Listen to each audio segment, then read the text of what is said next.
ঈমান ঠিক করেছো, তারা আল্লাহর তাকওয়া অর্জন করো, আল্লাহর দিকে ওসিলা করো এবং আল্লাহর পথে জিহাদ করো। ঈমান, তাকওয়া, ওসিলা, জিহাদ, এই চারটি যখন কমপ্লিট করবে তখন তোমরা সফল হতে পারবে। কয়টা? ঈমান, তাকওয়া, ওসিলা, জিহাদ। আর সব বাদ দিয়ে ওসিলাটাকে অপব্যাখ্যা করছে। ঈমান নেই, তাকওয়ার কথা বলছি না, নামাজের কথা বলছি না, আল্লাহর কথা বলছি না, শুধু ওসিলা দিয়ে পকেট করার চেষ্টা করছে। ওসিলা মানে কি ভাই? ওসিলা মানে মাধ্যম নাকি? হ্যাঁ, খুব ভালো কথা। আমরা প্রতিদিন 5 বার ওসিলা চাই। আযান হয়ে আমরা কি বলি? আল্লাহুম্মা রাব্বা হাযিহি দাওয়াতিত তাম্মাতি ওয়াস সালাতিল কায়েমা আতি মুহাম্মাদানিল ওসিলা। আমরা আল্লাহর কাছে বলি, আল্লাহ আমাদের নবী মুহাম্মদকে ওসিলা দান করো। তার মানে আল্লাহ আমাদের নবী মুহাম্মদের তোমার কাছে যাওয়ার কোনো মাধ্যম নেই, একটা হক্কানি পীর ওনাকে দিয়ে দাও। এটি তো অর্থ নাকি?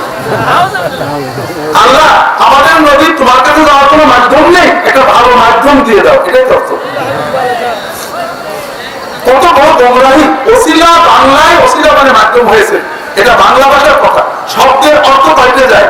বাংলা ভাষায় 300 বছর আগে সন্দেশ মানে ছিল খবর, আর এখন সন্দেশ মানে মিষ্টি। আরবি ভাষায় আদিম জমানায় লবণ মানে ছিল দুধ, আর এখন হস্তকৃষি লবণ থেকে করে দেবে। কথা বলেন, শব্দের অর্থ পাল্টে। আমাদের বাংলা ভাষায় ওসিলা মানে মাধ্যম ব্যবহার করা হয়, এটা বাংলার ব্যবহার।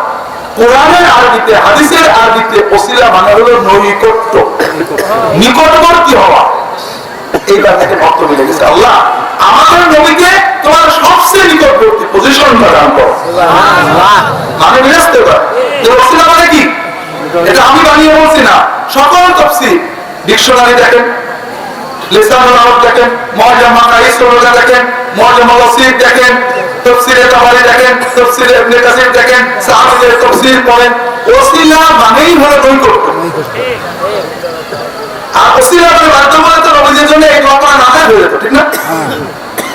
ওসিলা আল্লাহ কি বললেন? ঈমান ঠিক করো, তাকওয়া ঠিক করো। ঈমান মানে ঈমান, তাকওয়া মানে ফরজ ওয়াজিব পালন করো, হারাম বর্জন করো, আল্লাহতে গুনাহ দেখা করো না, আল্লাহকে খরচ করে পালন করো। এরপরে আল্লাহর নৈকট্য অর্জনের জন্য পাওয়া দিতে থাকে। কথা বোঝেন?